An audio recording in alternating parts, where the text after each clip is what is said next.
সোনা রূপা মানুষ কেন বক্সে রাখে, কেন লকারে রাখে জানেন কি? এই জন্যে যে সেগুলি দামি বস্তু, কিন্তু এর চেয়েও দামি বস্তু আছে যেটার প্রতি আমাদের কোনো লক্ষ্য নেই। নবীজি সাল্লাল্লাহু আলাইহি ওয়াসাল্লাম বলেছেন যে দুনিয়া এবং দুনিয়ার মধ্যে যা কিছু আছে সব কিছু একটি সম্পদ, আর এই সমস্ত সম্পদের মধ্যে সবচেয়ে দামি সম্পদ হলো নারী। যেমন সোনা রূপা খোলা রাখি না আমরা, তদ্রূপ নারীকেও খোলা রাখা যাবে না, পর্দার ভিতরে রেখে তাদেরকে মর্যাদা সম্মান দিতে হবে।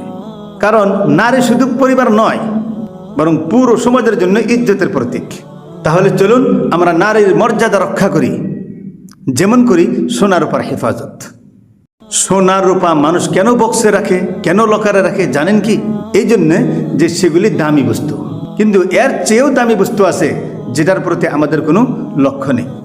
নবীজি সাল্লাল্লাহু আলাইহি ওয়াসাল্লাম বলেছেন যে দুনিয়া এবং দুনিয়ার মধ্যে যা কিছু আছে সব কিছু একটি সম্পদ, আর এই সমস্ত সম্পদের মধ্যে সবচেয়ে দামি সম্পদ হলো নারী।